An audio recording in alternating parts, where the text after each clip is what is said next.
Okay, very good.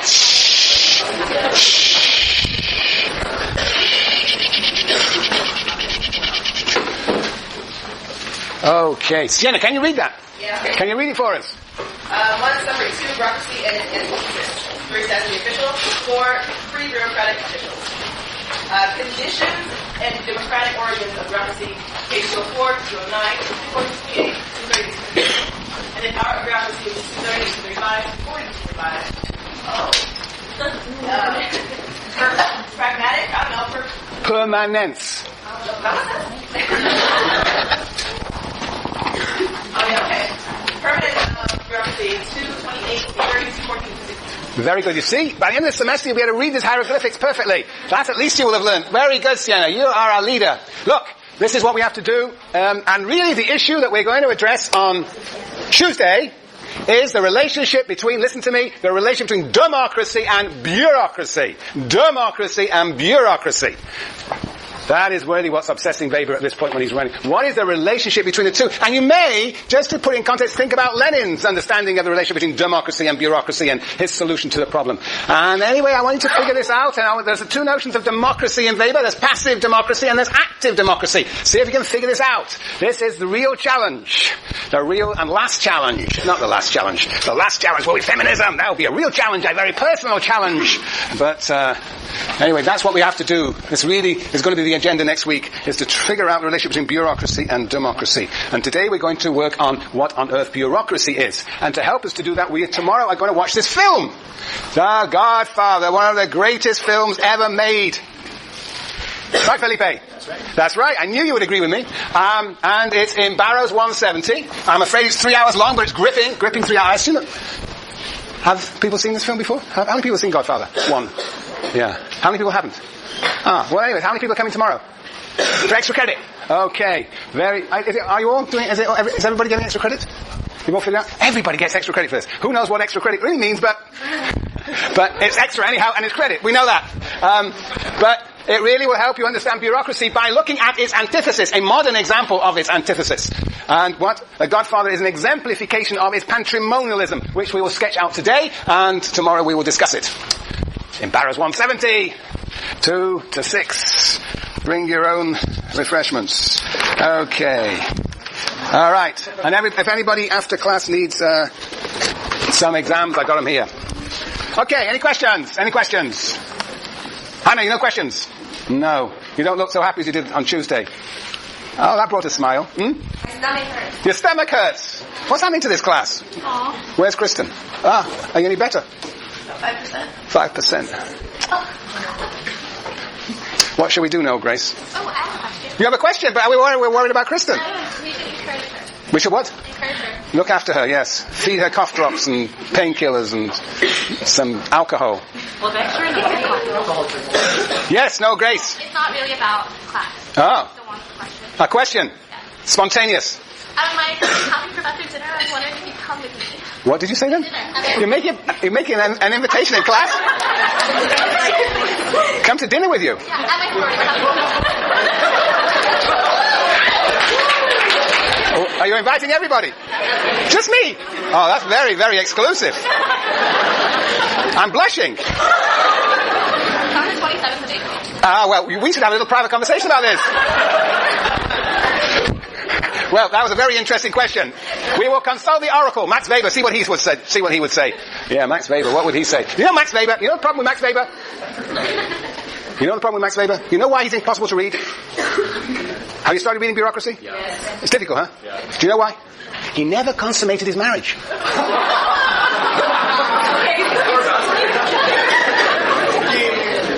No, it's a real problem in his writing. You know? He never loosened up. But he was a great, great theorist. Okay.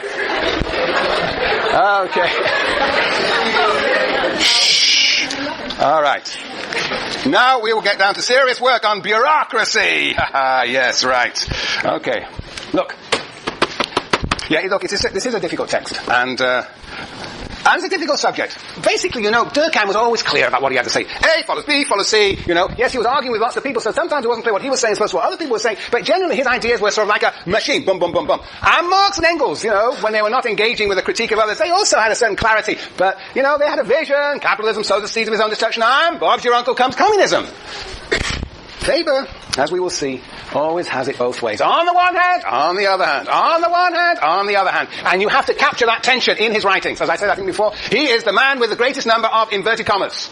So there is always tension. And the key tension in Weber's writings, as we shall see, is the relation between individual and society. Individual and social structure. There's always that unresolved tension between the two. We saw it already in The Prosthetic Spirit of Capitalism. There, the individual Calvinist with other Calvinists brings about capitalism. But capitalism then becomes an iron cage which traps individuals. So from being this inventive community of individuals producing this miraculous phenomenon, modern Western bourgeois rational capitalism, from being that turns into an iron cage which traps individuals. So Weber is always obsessed with this tension between the individual and society. And the way in which society traps individuals, and the way in which individuals somehow have to rescue some space of autonomy. It is that tension that actually pervades Weber's analysis, and there is no resolution of that tension. In Durkheim, there is that final resolution in the organic division of labor, organic solidarity. In Marx's communism, Weber is so pained because he cannot find a resolution of that conflict between individual and society. It will always be there.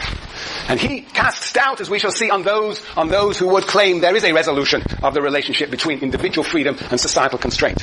He always casts doubt on those who see some solution, one way or the other. Yes, of course, Foucault, we might say, in his writings, also sees a smooth connection between the individual and society. Individuals are disciplined to actually enter into society and reproduce society. And therefore, in a sense, that resolution is on the side of society. Durkheim sort of also has a resolution in which individual freedom and societal constraint turn out to be the same, and Marx, individual freedom sort of subjugates society to itself.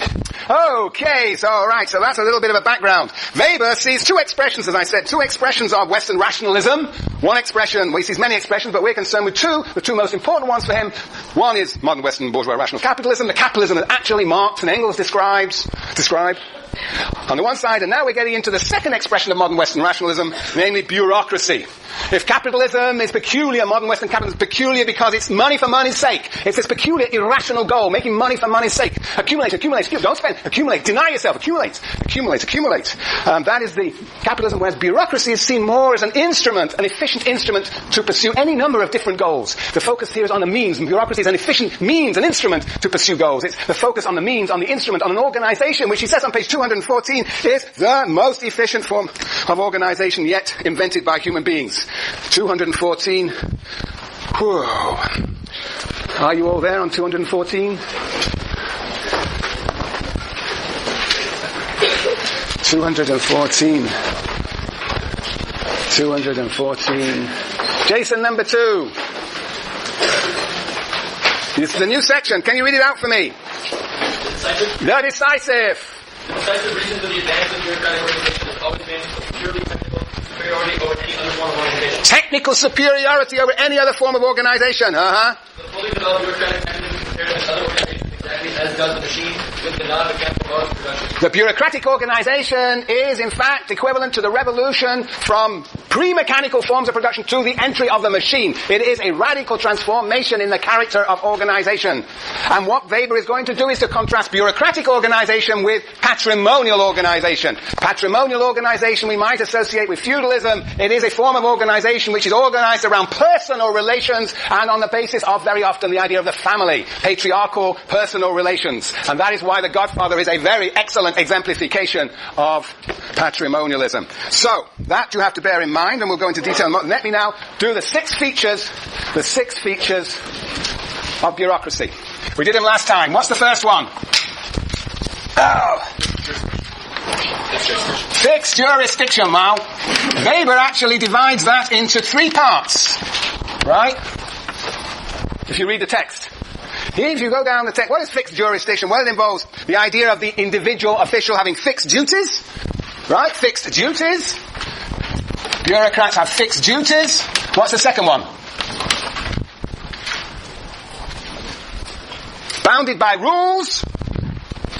Rule-bound organization, bounded by rules, and qualified personnel. Right, you see it? You see it, Sienna? I see it. Good. Very good. So exactly what fixed jurisdiction is not altogether always clear to me, but I think he's saying that the bureaucratic organization has a sort of delimited function, well-defined function in society, and not only in society, its actual operation has a sort of fixity to it, fixed duties, bounded rules, and qualified personnel. As opposed to, let's put, what should we do? Let's put patrimonialism over here. This is bureaucracy. Patrimonialism. But what does he say about patrimonialism? Does anybody pick up in that opening page how he contrasts bureaucracy with patrimonialism under this dimension of fixed jurisdiction? Anybody pick it up? Page, what are we on? 196. Anybody pick it up on 196? The contrast. Juliana. He talks about bureaucracy being the fashion industry, and then patrimonialism is the last sentence. Yes. Says in all these cases. Louder. In all these cases, the ruler executes the most important measures in personal custody, table companions, or partners. Personal, what is it? Personal? Custody, table companions, or court servants. Table companions or court servants. As opposed to fixed duties, bounded rules, and qualified personnel. Does anybody give an example of personal trustees, table companions, and court servants? An organization that operates through when the leader, the chief, has personal trustees, table companions, and court servants. I mean, do the GSIs, are they my personal trustees, table companions, and court servants? Pardon? Well, therefore? Well, they're in a fixed jurisdiction, I would say. Well, what sort if they're not GSI? Can you think of any examples of this?